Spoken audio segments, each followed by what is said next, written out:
Depois de longa pausa, em que a consciência profunda me advertia. Solene, minha mãe prosseguiu, se é possível aproveitar estes minutos rápidos, em expansões de amor, por que desviá-los para a sombra das lamentações? Regozijemo-nos, filho, e trabalhemos incessantemente. Modifica a atitude mental.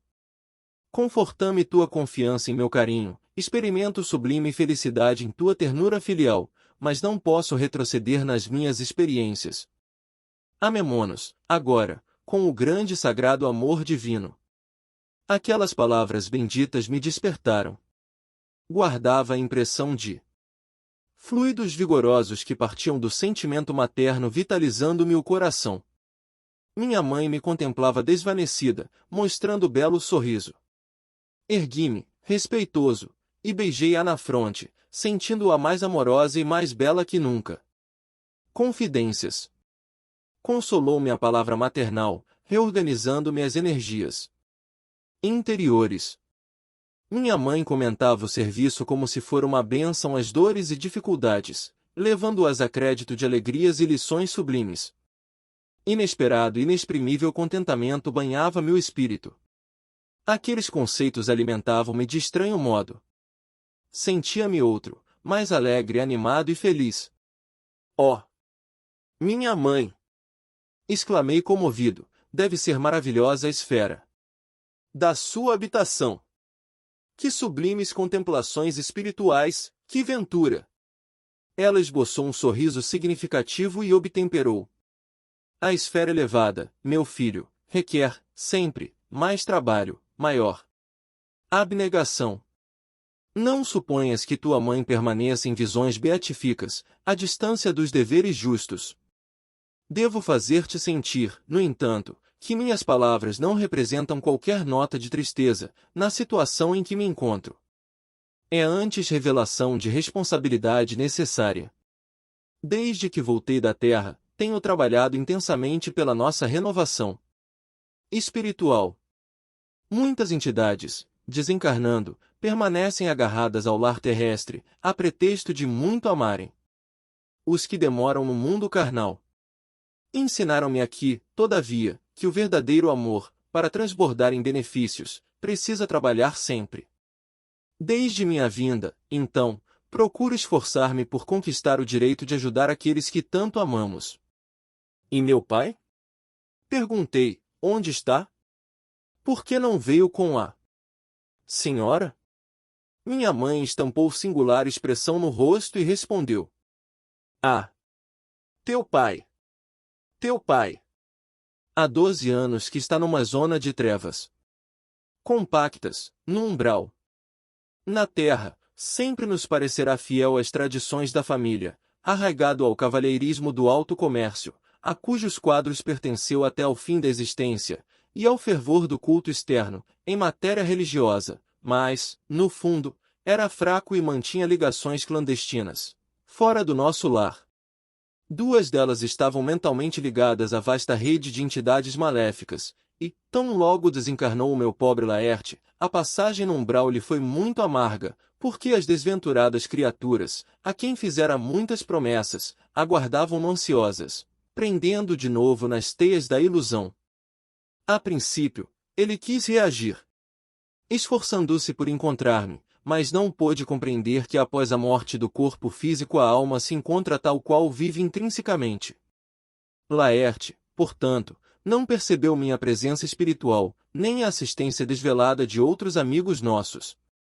Tendo gasto muitos anos a fingir, viciar a visão espiritual, restringir o padrão vibratório, e o resultado foi achar-se tão só na companhia das relações que cultivara irrefletidamente, pela mente e pelo coração.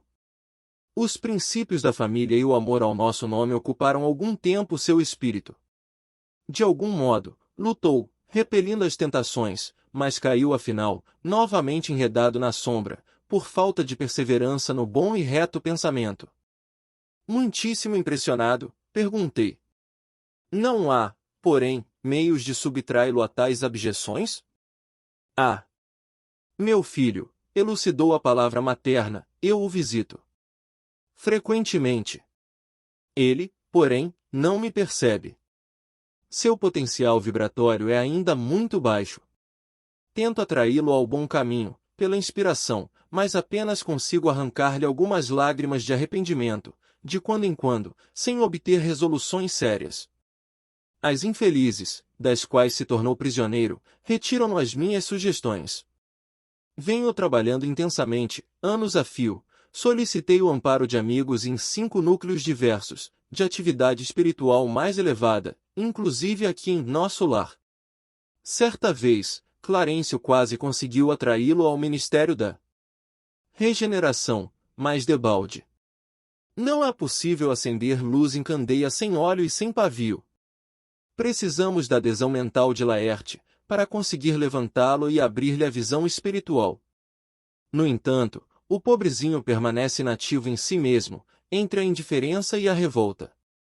Depois de longa pausa, suspirou, continuando. Talvez não saibas ainda que tuas irmãs Clara e Priscila vivem hoje igualmente no umbral, agarradas à crosta da terra. Sou compelida a atender às necessidades de todos. Meu único auxílio direto repousava na cooperação afetuosa de tua irmã Luísa, aquela que partiu quando eras pequenino. Luísa esperou-me aqui muitos anos, foi meu braço forte nos trabalhos ásperos de amparo à família terrena. Ultimamente, contudo, depois de lutar corajosa, a meu lado, em benefício de teu pai, de ti das irmãs, tão grande é a perturbação dos nossos familiares, ainda na terra, que voltou a semana passada, a fim de reencarnar entre eles, num gesto heróico de sublime renúncia. Espero, pois, que te restabeleças breve, para que possamos desdobrar atividades no bem. Assombravam-me as informações referentes a meu pai. Que espécie de lutas seriam as dele? Não parecia sincero praticante dos preceitos religiosos, não comungava todos os domingos? Elevado com a dedicação maternal, perguntei. A senhora, entretanto, auxilia o papai, não obstante a ligação dele com essas mulheres infames? Não as classifiques assim, ponderou minha mãe. Dize, antes, meu filho, nossas irmãs doentes, ignorantes ou infelizes, são filhas de nosso pai, igualmente. Não tenho feito intercessões apenas por Laerte, mas por elas também, e estou convencida de haver encontrado recursos para atraí-los todos ao meu coração. Espantou-me a grande manifestação de renúncia. Pensei subitamente em minha família direta. Senti o velho apego à esposa e aos filhos queridos. Perante Clarencio e Lísias, deliberava sempre recalcar sentimentos e calar indagações, mas o olhar materno encorajava-me. Alguma coisa me fazia sentir que minha mãe não se demoraria muito tempo a meu lado. Aproveitando o minuto que corria célere, interroguei. A senhora, que tem acompanhado o papai devotadamente, nada poderá informar relativamente a Zélia e as crianças? Aguardo, ansioso, o instante de voltar a casa, a fim de auxiliá-los. Oh! Minhas imensas saudades devem ser igualmente compartilhadas por eles. Como deve sofrer minha desventurada esposa com esta separação? Minha mãe esboçou um sorriso triste e acrescentou. Tenho visitado meus netos periodicamente. Vão bem. E, depois de meditar alguns instantes, acentuou.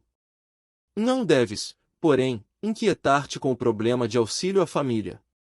Prepara-te, em primeiro lugar, para que sejamos bem-sucedidos, há questões que precisamos entregar ao Senhor, em pensamento, antes de trabalhar na solução que elas requerem. Quis insistir no assunto para colher pormenores, mas minha mãe não. Reincidiu nele, esquivando-se, delicada. A palestra estendeu-se ainda longa, envolvendo-me em sublime conforto. Mais tarde, ela despediu-se. Curioso por saber como vivia até ali, pedi permissão para acompanhá-la. Afagou-me. Então, carinhosa, e disse. Não venhas, meu filho. Esperam-me com urgência no Ministério da Comunicação, onde serei munida de recursos fluídicos para a jornada de regresso, nos gabinetes transformatórios. Além disso, Preciso ainda avistar-me com o ministro Célio, para agradecer a oportunidade desta visita. E, deixando-me na alma duradoura impressão de felicidade, beijou-me e partiu. Em casa de Lísias. Não se passaram muitos dias, após a inesperada visita de minha mãe. Quando Lísias me veio buscar, a chamado do ministro Clarencio. Segui-o surpreso. Recebido amavelmente pelo magnânimo benfeitor, esperava, aliás, ordens com enorme prazer. Meu amigo, disse, afável, doravante está autorizado a fazer observações nos diversos setores de nossos serviços, com exceção dos ministérios de natureza superior. Henrique de Luna deu por terminado seu tratamento, na semana última, e é justo, agora, aproveite o tempo observando e aprendendo. Olhei para Lísias, como irmão que devia participar da minha felicidade. Indizível, naquele instante. O enfermeiro correspondeu-me ao olhar com intenso júbilo. Não cabia em mim de contente. Era o início de vida nova. De alguma sorte, poderia trabalhar, ingressando em escolas diferentes. Clarencio, que parecia perceber minha intraduzível ventura, acentuou, tornando-se dispensável sua permanência no parque hospitalar. Examinarei atentamente a possibilidade de sua localização em ambiente novo. Consultarei alguma de nossas instituições. Lísias, porém, cortou-lhe a palavra, exclamando: se possível, estimaria recebê-lo em nossa casa, enquanto perdurar o curso de observações. Lá, minha mãe o trataria como filho. Fitei o visitador num transporte de alegria. Clarencio, por sua vez, também lhe endereçou um olhar de aprovação, murmurando: muito bem, Lísias. Jesus alegra-se conosco, sempre que recebemos um amigo no coração. Abracei o prestativo enfermeiro, sem poder traduzir meu agradecimento. A alegria às vezes nos emudece. Guarde este documento, disse-me o atencioso ministro do auxílio, entregando-me pequena caderneta. Com ele, poderá ingressar nos Ministérios da Regeneração, do Auxílio, da Comunicação e do Esclarecimento, durante 1 ano. Decorrido esse tempo, veremos o que será possível fazer relativamente aos seus desejos. Instrua-se, meu caro. Não perca tempo. O interstício das experiências carnais deve ser bem aproveitado. Lísias deu-me o braço e saí, enlevado de prazer. Passados minutos, eis-nos à porta de graciosa construção, cercada de colorido jardim. É aqui, exclamou o delicado companheiro. E, com expressão carinhosa, acrescentou: o nosso lar, dentro de nosso lar. Ao tinido brando da campainha no interior, surgiu a porta simpática. Matrona. Mãe! Mãe! Gritou o enfermeiro, apresentando-me alegremente. Este é o irmão que prometi trazer-te. Seja bem-vindo, amigo! Exclamou a senhora nobremente. Esta casa é sua. E abraçando-me, soube que sua mamãe não vive aqui. Nesse caso, terá em mim uma irmã, com funções maternais. Não sabia como agradecer a generosa hospitalidade. Ia ensaiar algumas frases, para demonstrar minha comoção e reconhecimento, mas a nobre matrona, revelando singular bom humor, adiantou-se, adivinhando-me os pensamentos. Está proibido de falar em agradecimentos. Não o faça. Obrigar-me-ia a lembrar, de repente, muitas frases convencionais da terra. Rimo-nos todos e murmurei, comovido: que o Senhor traduza meu agradecimento a todos em renovadas bênçãos de alegria e paz. Entramos. Ambiente simples e acolhedor. Móveis quase idênticos aos terrestres, objetos em geral, demonstrando pequeninas variantes. Quadros de sublime significação espiritual, um piano de notáveis proporções, descansando sobre ele grande harpa talhada em linhas nobres e delicadas. Identificando minha curiosidade, Lísias falou, prazenteiro. Como vê, depois do sepulcro não encontrou ainda os anjos. Harpistas, mas aí temos uma harpa esperando por nós mesmos. Ó! Lísias, atalhou a palavra materna, carinhosa, não faças ironia. Não te recordas como o Ministério da União Divina recebeu o pessoal da elevação, no ano passado, quando passaram por aqui alguns embaixadores da harmonia?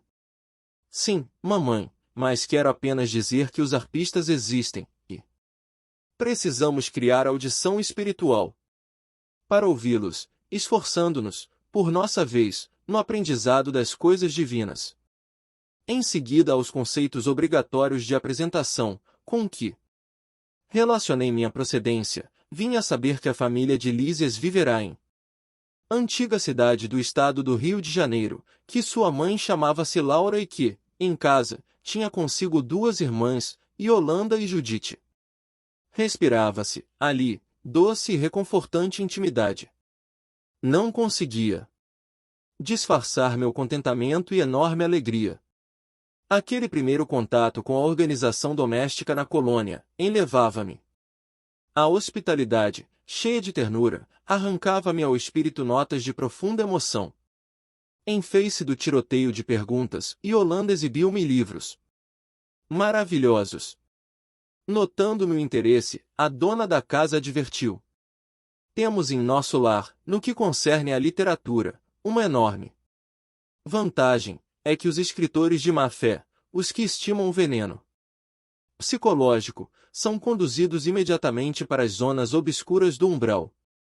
Por aqui não se equilibram, nem mesmo no ministério da regeneração, enquanto perseveram em semelhante estado d'alma. Não pude deixar de sorrir, continuando a observar os primores da arte fotográfica, nas páginas sob meus olhos. Em seguida, chamou-me Lísias para ver algumas dependências da casa, demorando-me na sala de banho, cujas instalações interessantes me maravilharam. Tudo simples, mas confortável. Não voltará a mim da admiração que me empolgava, quando a senhora Laura convidou à oração. Sentamo-nos, silenciosos, em torno de grande mesa. Ligado um grande aparelho, fez-se ouvir música suave. Era o louvor do momento crepuscular. Surgiu, ao fundo, o mesmo quadro prodigioso da governadoria, que eu nunca me cansava de contemplar todas as tardes, no parque hospitalar. Naquele momento, porém, sentia-me dominado de profunda e misteriosa alegria. E vendo o coração azul desenhado ao longe, senti que minha alma se ajoelhava no templo interior, em sublimes transportes de júbilo e reconhecimento. Amor, alimento das almas. Terminada a oração, chamou-nos à mesa a dona da casa, servindo caldo reconfortante e frutas perfumadas, que mais pareciam concentrados de fluidos deliciosos. Eminentemente surpreendido, ouvi a senhora Laura observar com graça, afinal, nossas refeições aqui são muito mais agradáveis que na terra. Há residências, em nosso lar, que as dispensam quase por completo, mas, nas zonas do Ministério do Auxílio, não podemos prescindir dos concentrados fluídicos, tendo em vista os serviços pesados que as circunstâncias impõem. Dispendemos grande quantidade de energias. É necessário renovar provisões de força. Isso, porém, ponderou uma das jovens, não quer dizer que somente nós, os funcionários do auxílio e da regeneração, vivamos a depender de alimentos. Todos os ministérios, inclusive o da união divina, não os dispensam, diferindo apenas a feição substancial. Na comunicação e no esclarecimento há enorme dispêndio de frutos. Na elevação o consumo de sucos e concentrados não é reduzido, e, na união divina, os fenômenos de alimentação atingem o inimaginável. Meu olhar indagador ia de Lísias para a senhora Laura, ansioso de explicações imediatas. Sorriam todos da minha natural perplexidade, mas a mãe de Lísias veio ao encontro dos meus desejos, explicando. Nosso irmão talvez ainda ignore que o maior sustentáculo das criaturas é justamente o amor. De quando em quando, recebemos em Nosso lar grandes comissões de instrutores, que ministram ensinamentos relativos à nutrição espiritual. Todo o sistema de alimentação, nas variadas esferas da vida, tem no amor a base profunda. O alimento físico, mesmo aqui, propriamente considerado, é simples problema de materialidade transitória, como no caso dos veículos terrestres, necessitados de colaboração da graxa e do óleo. A alma, em si, apenas se nutre de amor. Quanto mais nos elevarmos no plano evolutivo da criação, mais extensamente conheceremos essa verdade. Não lhe parece que o amor divino seja o cibo do universo? Tais elucidações confortavam-me sobremaneira.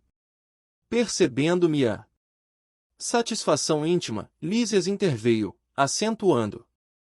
Tudo se equilibra no amor infinito de Deus, e, quanto mais evolvido o ser criado, mais sutil o processo de alimentação. O verme, no subsolo do planeta, nutre-se essencialmente de terra. O grande animal colhe na planta os elementos de manutenção, a exemplo da criança sugando o seio materno. O homem colhe o fruto do vegetal, transforma-o segundo a exigência do paladar que lhe é próprio, e serve-se dele à mesa do lar. Nós, outros, criaturas desencarnadas, necessitamos de substâncias suculentas tendentes à condição fluídica, e o processo será cada vez mais delicado, à medida que se intensifique a ascensão individual. Não esqueçamos, todavia, a questão dos veículos, acrescentou a senhora Laura, porque, no fundo, o verme, o animal, o homem e nós, dependemos absolutamente do amor. Todos nos movemos nele e sem ele não teríamos existência. É extraordinário. Aduzi, comovido. Não se lembra do ensino evangélico do amai-vos uns aos outros. Prosseguiu a mãe de Lísias atenciosa, Jesus não preceituou esses princípios objetivando tão somente os casos de caridade, nos quais todos aprenderemos, mais dia menos dia, que a prática do bem constitui simples dever. Aconselhava-nos, igualmente, a nos alimentarmos uns aos outros, no campo da fraternidade e da simpatia.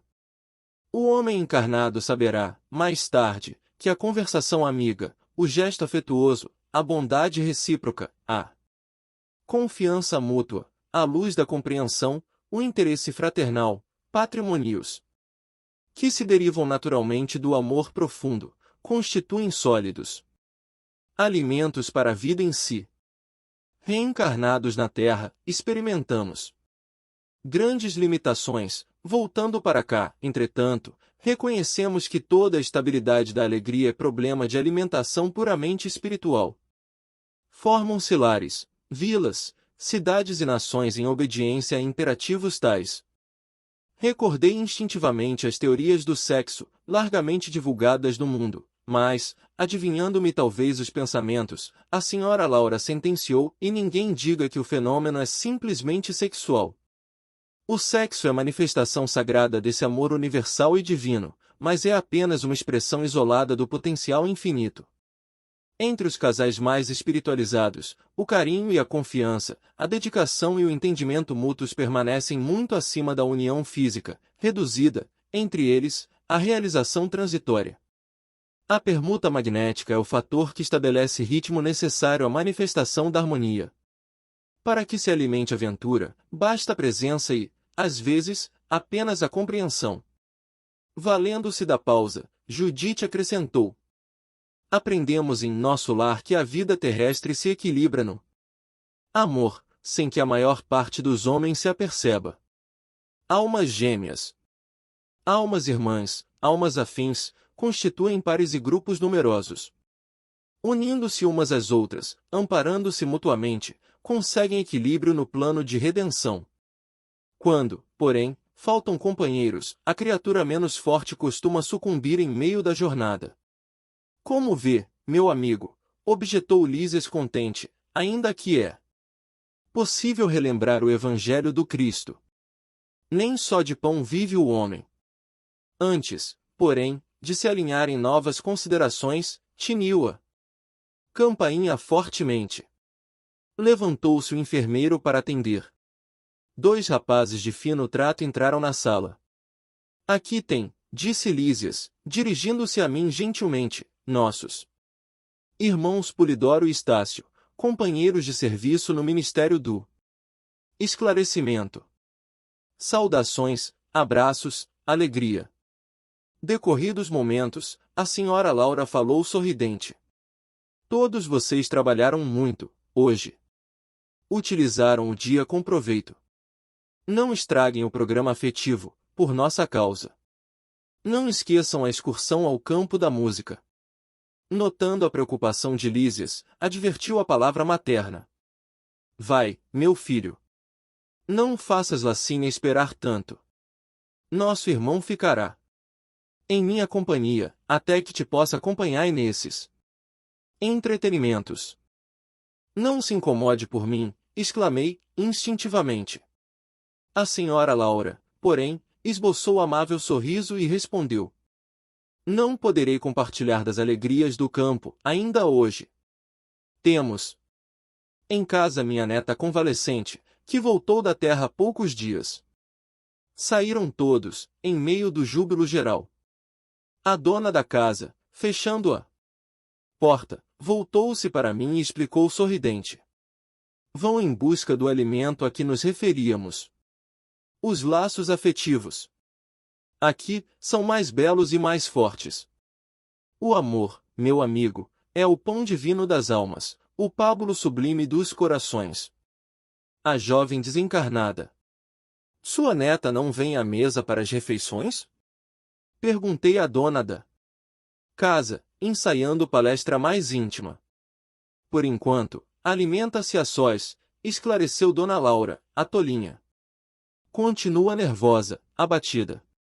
Aqui, não trazemos à mesa qualquer pessoa que se manifeste perturbada ou desgostosa. A neurastenia e a inquietação emitem fluidos pesados e venenosos, que se misturam automaticamente às substâncias alimentares. Minha neta demorou-se no umbral 15 dias, em forte sonolência, assistida por nós. Deveria ingressar nos pavilhões hospitalares, mas, afinal, veio submeter-se aos meus cuidados diretos. Manifestei desejo de visitar a recém-chegada do planeta. Seria muito interessante ouvi-la. Há quanto tempo estava sem notícias diretas da existência comum? A senhora Laura não se fez rogada quando lhe dei a conhecer meu desejo. Demandamos um quarto confortável e muito amplo. Uma jovem muito pálida repousava em cômoda poltrona. Surpreendeu-se vivamente ao ver-me. Este amigo, Heloísa, explicou a genitora de Lísias, indicando-me, é um irmão nosso que voltou da esfera física, há pouco tempo. A moça fitou-me curiosa, embora os olhos perdidos nas fundas olheiras traduzissem grande esforço para concentrar a atenção. Cumprimentou-me, esboçando vago sorriso, dando-me eu a conhecer, por minha vez. Deve estar cansada, observei. Antes, porém, que ela respondesse, adiantou-se a senhora Laura, procurando subtraí-la a esforços sobre posse fatigantes. Heloísa tem estado inquieta, aflita. Em parte, justificasse. A tuberculose foi longa e deixou-lhe traços profundos, entretanto, não se pode prescindir, a tempo algum, do otimismo e da coragem. Vi a jovem arregalar os olhos muito negros, como a reter o pranto. Mas em vão. O tórax começou a arfar-lhe violentamente, colando o lenço ao rosto, não conseguia conter os soluços angustiosos. Tolinha! Disse a meiga senhora abraçando-a, é necessário reagir contra isso. Estas impressões são os resultados da educação religiosa. Deficiente, nada mais. Sabes que tua mãe não se demorará e que não podes contar com a fidelidade do noivo, que, de modo algum, está preparado a te oferecer uma sincera dedicação espiritual na terra. Ele ainda está longe do espírito sublime do amor iluminado. Naturalmente, desposará outra e deves habituar-te a esta convicção. Nem seria justo exigir-lhe a vinda brusca. Sorrindo maternalmente, a senhora Laura acrescentou. Admitamos que viesse, forçando a lei. Não seria mais duro Sofrimento? Não pagarias caro a cooperação que houvesses desenvolvido nesse particular? Não te faltarão amizades carinhosas, nem colaboração fraternal, para que te equilibres aqui. E se amas, de fato, o rapaz, deves procurar harmonia para beneficiá-lo mais tarde. Além disso, tua mãe não tarda a chegar. Penalizou-me o pranto copioso da jovem. Procurei estabelecer novo rumo à conversação, tentando subtraí-la à crise de lágrimas. "Donde vem você, Heloísa?" interroguei. A mãe de Lísias, agora calada, parecia igualmente desejosa de vê-la desembaraçar-se. Após longos instantes em que enxugava os olhos lacrimosos, a moça respondeu: "Do Rio de Janeiro." "Mas não deve chorar assim", objetei. "Você é muito feliz. Desencarnou há poucos dias, está com os seus parentes e não conheceu tempestades na grande viagem." Ela pareceu reanimar-se, falando mais calma. "Não imagina, porém, quanto tenho sofrido. 8 meses de luta com a tuberculose, não obstante os tratamentos, a mágoa de haver transmitido a moléstia à minha carinhosa mãe. Além disso, o que padeceu por minha causa o pobre noivo, é inenarrável." "Ora, ora, não diga isso", observou a senhora Laura a sorrir. "Na terra, temos sempre a ilusão de que não há dor maior que a nossa. Pura cegueira, há milhões de criaturas afrontando situações verdadeiramente cruéis, comparadas às nossas experiências." Arnaldo, porém, vovó, ficou sem consolo, desesperado. "Tudo isso dá que pensar", acentuou contrafeita. "E acreditas sinceramente nessa impressão?" perguntou a matrona, com inflexão de carinho. "Observei teu ex-noivo, diversas vezes, no curso da tua enfermidade. Era natural que ele se comovesse tanto, vendo-te o corpo reduzido a frangalhos, mas não está preparado para compreender um sentimento puro. Reconfortar-se-á muito depressa. Amor iluminado não é para qualquer criatura humana. Conserva, portanto, o teu otimismo.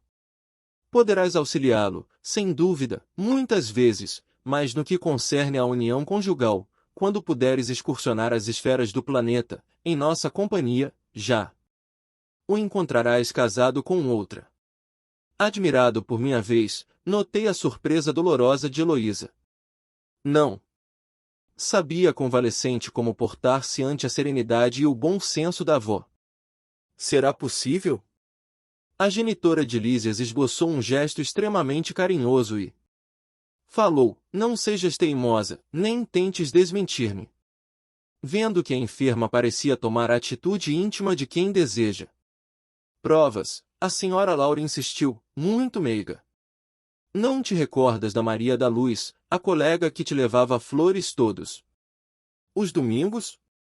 Pois nota, quando o médico anunciou, em caráter confidencial, a impossibilidade de restabelecer-te o corpo físico, Arnaldo, embora muito magoado, começou a envolvê-la em vibrações mentais diferentes. "Agora que aqui estás, não demorarão muito as resoluções novas." "Ah! Que horror, vovó!" "Horror, por quê?"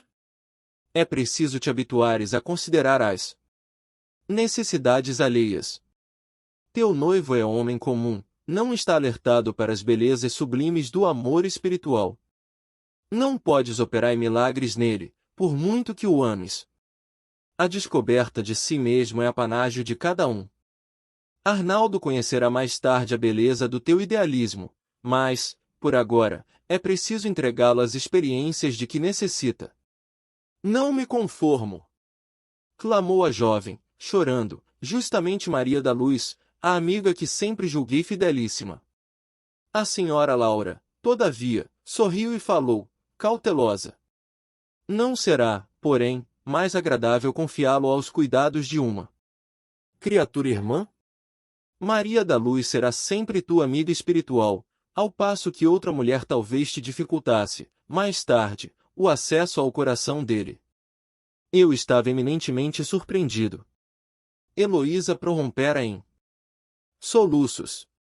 A bondosa senhora percebeu minha intranquilidade, no propósito talvez de orientar tanto a neta quanto a mim, esclareceu sensatamente: sei a causa do teu pranto, filhinha, nasce da terra inculta do nosso milenário egoísmo, da nossa renitente vaidade humana.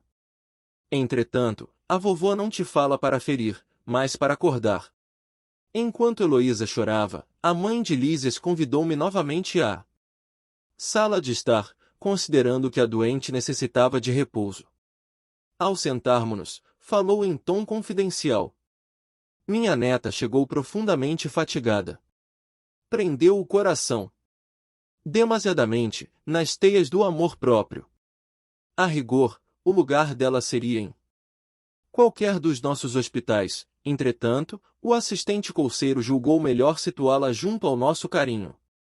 Isso, aliás, é muito do meu agrado, porque minha querida Teresa, sua mãe, está a chegar. Um pouco de paciência e atingiremos a solução justa. Questão de tempo e serenidade. Desejando colher valores educativos que fluíam naturalmente da palestra da senhora Laura, perguntei, curioso. Desempenhando tantos deveres, a senhora ainda tem atribuições fora de casa? Sim, vivemos numa cidade de transição, no entanto, as finalidades da colônia residem no trabalho e no aprendizado.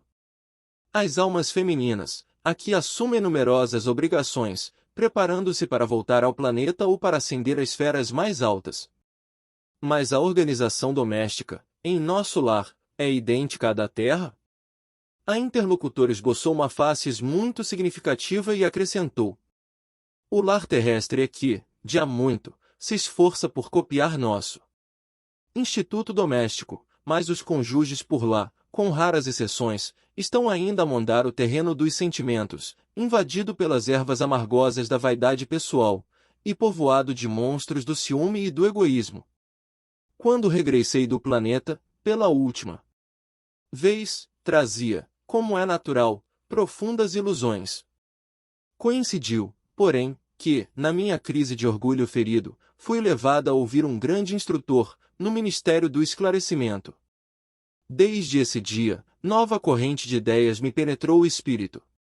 Não poderia dizer-me algo das lições recebidas? Indaguei com interesse.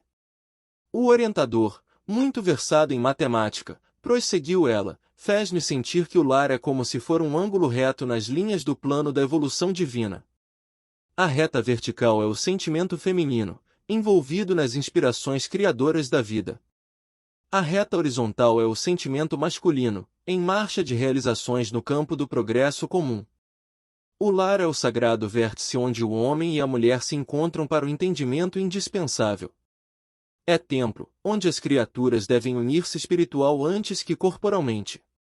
Há na Terra, agora, grande número de estudiosos das questões sociais, que aventam várias medidas e clamam pela regeneração da vida doméstica.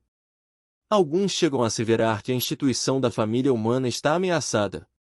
Importa considerar, entretanto, que, a rigor, o lar é conquista sublime que os homens vão realizando vagarosamente. Onde, nas esferas do globo, o verdadeiro instituto doméstico, baseado na harmonia justa, com os direitos e deveres legitimamente partilhados. Na maioria, os casais terrestres passam as horas sagradas do dia vivendo a indiferença ou o egoísmo feroz. Quando o marido permanece calmo, a mulher parece desesperada. Quando a esposa se cala, humilde, o companheiro tiraniza. Nem a consorte se decide a animar o esposo, na linha horizontal de seus trabalhos temporais, nem o marido se resolve a segui-la no voo divino de ternura e sentimento, rumo aos planos superiores da criação. Dissimulam em sociedade, na vida íntima, um faz viagens mentais de longa distância, quando o outro comenta o serviço que lhe seja peculiar. Se a mulher fala nos filhinhos, o marido excursiona através dos negócios. Se o companheiro examina qualquer dificuldade do trabalho, que lhe diz respeito, a mente da esposa volta ao gabinete da modista. É claro que, em tais circunstâncias, o ângulo divino não está devidamente traçado. Duas linhas divergentes tentam, em vão, formar o vértice sublime, a fim de construírem um degrau na escada grandiosa da vida eterna. Esses conceitos calavam-me fundo e, sumamente impressionado, observei. Senhora Laura, essas definições suscitam um mundo de pensamentos novos. Ah! Se conhecêssemos tudo isso lá na Terra! Questão de experiência, meu amigo, replicou a nobre matrona. O homem e a mulher aprenderão no sofrimento e na luta. Por enquanto, raros conhecem que o lar é instituição essencialmente divina e que se deve viver, dentro de suas portas, com todo o coração e com toda a alma. Enquanto as criaturas vulgares atravessam a florida região do noivado, procuram-se mobilizando os máximos recursos do espírito, e daí o dizer-se que todos os seres são belos quando estão verdadeiramente amando. O assunto mais trivial assume singular encanto nas palestras mais fúteis. O homem e a mulher comparecem aí, na integração de suas forças sublimes. Mas logo que recebem a bênção nupcial, a maioria atravessa os véus do desejo, e cai nos braços dos velhos monstros que tiranizam corações. Não há concessões recíprocas. Não há tolerância, por vezes, nem mesmo fraternidade. E apaga-se a beleza luminosa do amor, quando os cônjuges perdem a camaradagem e o gosto de conversar. Daí em diante, os mais educados respeitam-se, os mais rudes mal se suportam. Não se entendem. Perguntas e respostas são formuladas em vocábulos breves. Por mais que se unam os corpos, vivem as mentes separadas, operando em rumos opostos. Tudo isso é a pura verdade. Aduzi comovido. Que fazer, porém, meu amigo? Replicou a bondosa senhora. Na fase atual evolutiva do planeta, existem na esfera carnal raríssimas uniões de almas gêmeas, reduzidos matrimônios de almas irmãs ou afins, e esmagadora porcentagem de ligações de resgate. O maior número de casais humanos é constituído de verdadeiros forçados, sob algemas. Procurando retomar o fio das considerações sugeridas por minha pergunta inicial, continuou a genitora de Lísias. As almas femininas não podem permanecer inativas aqui. É preciso aprender a ser mãe, esposa, missionária, irmã. A tarefa da mulher, no lar, não pode circunscrever-se a umas tantas lágrimas de piedade ociosa e a muitos anos de servidão. É claro que o movimento coevo do feminismo desesperado constituía abominável ação contra as verdadeiras atribuições do espírito feminino. A mulher não pode ir ao duelo com os homens, através de escritórios e gabinetes, onde se reserva atividade justa ao espírito masculino. Nossa colônia, porém, ensina que existem nobres serviços de extensão do lar, para as mulheres. A enfermagem, o ensino, a indústria do fio, a informação, os serviços de paciência, representam atividades assaz expressivas. O homem deve aprender a carrear para o ambiente doméstico a riqueza de suas experiências, e a mulher precisa conduzir a doçura do lar para os labores ásperos do homem. Dentro de casa, a inspiração, fora dela a atividade. Uma não viverá sem a outra. Como sustentar-se o rio sem a fonte, e como espalhar-se a água da fonte sem o leito do rio? Não pude deixar de sorrir, ouvindo a interrogação. A mãe de Lísias, depois de longo intervalo, continuou. Quando o Ministério do Auxílio me confia crianças ao lar, minhas horas de serviço são contadas em dobro, o que lhe pode dar ideia da importância do serviço maternal no plano terreno. Entretanto, quando isso não acontece, tenho meus deveres diuturnos nos trabalhos de enfermagem, com a semana de 48 horas de tarefa. Todos trabalham em nossa casa. A não ser minha neta convalescente, não temos qualquer pessoa da família em zonas de repouso. 8 horas de atividade no interesse coletivo, diariamente, é programa fácil a todos. Sentir-me-ia envergonhada se não o executasse também. Interrompeu-se a interlocutora por alguns momentos, enquanto me perdia em vastas considerações. Continuando a palestra. A palestra, senhora Laura, exclamei com interesse, sugere Numerosas interrogações, relevar-me-á a curiosidade, o abuso. Não diga isso, retrucou, bondosa, pergunte sempre. Não estou em condições de ensinar, todavia, é sempre fácil informar. Rimo-nos da observação e indaguei em seguida. Como se encara o problema da propriedade na colônia? Esta casa, por exemplo, pertence-lhe? Ela sorriu e esclareceu. Tal como se dá na terra, a propriedade aqui é relativa. Nossas aquisições são feitas à base de horas de trabalho. O bônus hora, no fundo, é o nosso dinheiro. Quaisquer utilidades são adquiridas com esses cupons, obtidos por nós mesmos, à custa de esforço e dedicação. As construções em geral representam patrimônio comum, sob controle da governadoria. Cada família espiritual, porém, pode conquistar um lar, nunca mais que um, apresentando 30.000 bônus hora, o que se pode conseguir com algum tempo de serviço. Nossa morada foi conquistada pelo trabalho perseverante de meu esposo, que veio para a esfera espiritual muito antes de mim. 18 anos estivemos separados pelos laços físicos, mas sempre unidos pelos elos espirituais. Ricardo, porém, não descansou. Recolhido ao nosso lar, depois de certo período de extremas perturbações, compreendeu imediatamente a necessidade do esforço ativo, preparando-nos um ninho para o futuro.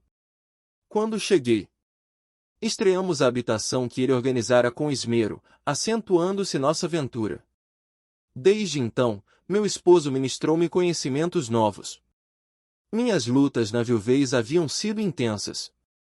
Muito moça ainda, com os filhos tenros, tive de enfrentar serviços rudes. À custa de testemunhos difíceis, proporcionei aos rebentos de nossa união os valores educativos, de que eu podia dispor, habituando-os, porém, muito cedo, aos trabalhos árduos. Compreendi, depois, que a existência laboriosa me livrara das indecisões e angústias do umbral, por colocar-me a coberto de muitas e perigosas tentações. O suor do corpo ou a preocupação justa, nos campos de atividade honesta, constituem valiosos recursos para a elevação e defesa da alma. Reencontrar Ricardo, tecer novo ninho de afetos, representava o céu para mim. Durante anos consecutivos, vivemos a vida de perene ventura, trabalhando por nossa evolução, unindo-nos cada vez mais, e cooperando no progresso efetivo dos que nos são afins. Com o correr do tempo, Lísias, Yolanda e Judite reuniram-se a nós, aumentando nossa felicidade. Após ligeiro intervalo, em que parecia meditar, minha interlocutora prosseguiu em tom grave. Mas a esfera do globo nos esperava.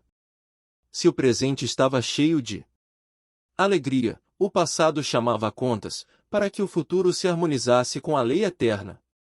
Não podíamos pagar a terra com bônus horas sim com o suor honrado, fruto de trabalhos. Dada a nossa boa vontade, aclarava-se-nos a visão, relativamente ao pretérito doloroso. A lei do ritmo exigia, então, nossa volta.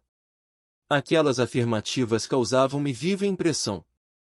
Era a primeira vez que se feria tão fundo aos meus ouvidos, na colônia, o assunto referente a encarnações pregressas. Senhora Laura, exclamei, interrompendo-a, permita, por obséquio, à parte. Perdoe a curiosidade, no entanto, até agora, ainda não pude conhecer mais detidamente o que se relaciona com o meu passado espiritual. Não estou isento dos laços físicos? Não atravessei o rio da morte? A senhora recordou o passado, logo após sua vinda, ou esperou o concurso do tempo? Esperei-o, replicou, sorridente. Antes de tudo, é indispensável nos despojarmos das impressões físicas. As escamas da inferioridade são muito fortes. É preciso grande equilíbrio para podermos recordar, edificando. Em geral, todos temos erros clamorosos, nos ciclos da vida eterna. Quem lembra o crime cometido costuma considerar-se o mais desventurado do universo, e quem recorda o crime de que foi vítima, considera-se em conta de infeliz, do mesmo modo. Portanto, somente a alma, muito segura de si, recebe tais atributos como realização espontânea. As demais são devidamente controladas no domínio das reminiscências, e, se tentam burlar esse dispositivo da lei, não raro tendem ao desequilíbrio e à loucura. Mas a senhora recordou o passado de maneira natural? Perguntei. Explico-me, respondeu bondosamente, quando se me aclarou a visão interior, as lembranças vagas me causavam perturbações de vulto. Coincidiu que meu marido partilhava o mesmo estado d'alma. Resolvemos ambos consultar o assistente longobardo. Esse amigo, depois de minucioso exame das nossas impressões, nos encaminhou aos magnetizadores do Ministério do Esclarecimento. Recebidos com carinho, tivemos acesso em primeiro lugar à seção do arquivo, onde todos nós temos anotações particulares. Aconselharam-nos os técnicos daquele ministério a ler nossas próprias memórias, durante 2 anos, sem prejuízo de nossa tarefa do auxílio, abrangendo o período de 3 séculos. O chefe do serviço de recordações não nos permitiu a leitura de fases anteriores, declarando-nos incapazes de suportar as lembranças correspondentes a outras épocas. E bastou a leitura para que se sentisse na posse das reminiscências? Atalhei, curioso. Não. A leitura apenas informa. Depois de longo período de meditação para esclarecimento próprio, e como surpresas indescritíveis, fomos submetidos a determinadas operações psíquicas, a fim de penetrar os domínios emocionais das recordações. Os espíritos técnicos no assunto nos aplicaram passes no cérebro, despertando certas energias adormecidas. Ricardo e eu ficamos, então, senhores de 300 anos de memória integral. Compreendemos, então, quão grande é ainda o nosso débito para com as organizações do planeta. E onde está nosso irmão Ricardo? Como estimaria conhecê-lo? Exclamei sob forte impressão. A genitora de Lísias meneou significativamente a cabeça e murmurou. Em vista de nossas observações referentes ao passado, combinamos novo encontro nas esferas da crosta. Temos trabalho, muito trabalho, na Terra. Desse modo, Ricardo partiu há 3 anos. Quanto a mim, seguirei dentro de breves dias. Aguardo apenas a chegada de Teresa, para deixá-la junto aos nossos. E de olhar vago, como se a mente estivesse muito longe, ao lado da filha ainda retida na terra, a senhora Laura acentuou. A mãe de Heloísa não tardará. A passagem dela através do umbral será somente de algumas horas, em vista dos seus profundos sacrifícios desde a infância. Pelo muito que sofreu, não precisará dos tratamentos da regeneração. Poderei, portanto, transmitir-lhe minhas obrigações no auxílio e partir sossegada. O Senhor não nos esquecerá. O bônus ora. Notando que a senhora Laura entristecera subitamente ao recordar o marido, modifiquei o rumo da palestra, interrogando. Que me diz do bônus ora? Trata-se de algum metal amoedado? Minha interlocutora perdeu o aspecto cismativo, a que se recolhera, e replicou, atenciosa, não é propriamente moeda, mas ficha de serviço individual, funcionando como valor aquisitivo. Aquisitivo? Perguntei abruptamente. Explico-me, respondeu a bondosa senhora, em nosso lar a produção de vestuário e alimentação elementares pertence a todos em comum. Há serviços centrais de distribuição na governadoria e departamentos do mesmo trabalho nos ministérios. O celeiro fundamental é propriedade coletiva. Ante meu gesto silencioso de espanto, acentuou. Todos cooperam no engrandecimento do patrimônio comum e dele vivem. Os que trabalham, porém, adquirem direitos justos.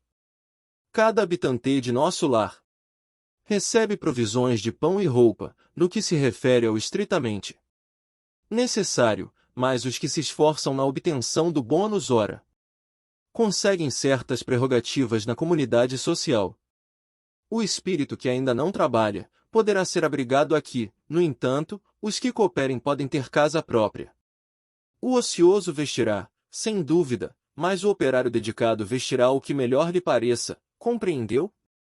Os inativos podem permanecer nos campos de repouso, ou nos parques de tratamento favorecidos pela intercessão de amigos. Entretanto, as almas operosas conquistam o bônus hora e podem gozar a companhia de irmãos queridos, nos lugares consagrados ao entretenimento, ou o contato de orientadores sábios, nas diversas escolas dos ministérios em geral. Precisamos conhecer o preço de cada nota de melhoria e elevação. Cada um de nós, os que trabalhamos, deve dar, no mínimo, 8 horas de serviço útil, nas 24 de que o dia se constitui. Os programas de trabalho, porém, são numerosos e a governadoria permite 4 horas de esforço extraordinário, aos que desejem colaborar no trabalho comum, de boa vontade. Desse modo, há muita gente que consegue 72 bônus hora, por semana sem falar dos serviços sacrificiais, cuja remuneração é duplicada e, às vezes, triplicada. Mas, é esse o único título de remuneração? Perguntei. Sim, é o padrão de pagamento a todos os colaboradores da colônia. Não só na administração, como também na obediência. Lembrando as organizações terrestres, indaguei, espantado. Todavia, como conciliar semelhante padrão com a natureza do serviço? O administrador ganhará 8 bônus hora na atividade normal do dia, e o operário do transporte receberá a mesma coisa? Não é o trabalho do primeiro mais elevado que o do segundo? A senhora sorriu à pergunta e explicou: tudo é relativo. Se, na orientação ou na subalternidade, o trabalho é de sacrifício pessoal, a expressão remunerativa é justamente multiplicada. Examinando, porém, mais detidamente a sua pergunta, precisamos, antes de mais nada, esquecer determinados prejuízos da terra. A natureza do serviço é problema dos mais importantes, contudo, na própria esfera da Crosstech o assunto apresenta solução mais difícil. A maioria dos homens encarnados está simplesmente ensaiando o espírito de serviço e aprendendo a trabalhar nos diversos setores da vida humana. Por isso mesmo, é imprescindível fixar as remunerações terrestres com maior atenção. Todo ganho externo do mundo é lucro transitório. Vemos trabalhadores obcecados pela questão de ganhar, transmitindo fortunas vultosas à inconsciência e à dissipação. Outros amontoam expressões bancárias que lhes servem de martírio pessoal e de ruína à família. Por outro lado, é indispensável considerar que 70% dos administradores terrenos não pesam os deveres morais que lhes competem, e que a mesma porcentagem pode ser adjudicada a quantos foram chamados à subordinação. Vivem, quase todos, a confessar a ausência do impulso vocacional, recebendo embora os proventos comuns aos cargos que ocupam. Governos e empresas pagam a médicos que se entregam à exploração de interesses outros e a operários que matam o tempo. Onde, aí, a natureza de serviço? Há técnicos de indústria econômica, que nunca prezaram integralmente a obrigação que lhes assiste e valem-se de leis magnânimas, à maneira de moscas venenosas no pão sagrado, exigindo abonos, facilidades e aposentadorias. Creia, porém, que todos pagarão muito caro a displicência. Parece ainda distante o tempo em que os institutos sociais poderão determinar a qualidade de serviço dos homens, porque, para o plano espiritual superior, não se especificará teor de trabalho, sem a consideração dos valores morais dispendidos. Essas palavras despertavam-me para concepções novas. Percebendo-me a sede de instrução, a interlocutora continuou. O verdadeiro ganho da criatura é de natureza espiritual e o bonochora, em nossa organização, modifica-se em valor substancial, segundo a natureza dos nossos serviços. No Ministério da Regeneração, temos o bônus hora regeneração, no Ministério do Esclarecimento, o bônus hora esclarecimento, e assim por diante. Ora, examinando o provento espiritual, é razoável que a documentação de trabalho revele a essência do serviço. As aquisições fundamentais constituem-se de experiência, educação, enriquecimento de bênçãos divinas, extensão de possibilidades. Nesse prisma, os fatores assiduidade e dedicação representam, aqui, quase tudo. Em geral, em nossa cidade de transição, A maioria prepara-se com vistas à necessidade de regresso aos círculos carnais.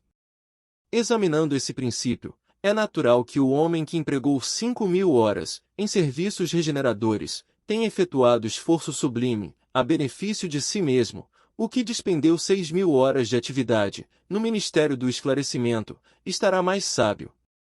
Poderemos gastar os bônus hora conquistados, entretanto, é mais valioso ainda o registro individual da contagem de tempo de serviço útil, que nos confere direito a preciosos títulos. Semelhantes instruções interessavam-me profundamente. Poderemos, porém, gastar nossos bônus hora a favor dos amigos? Indaguei curioso.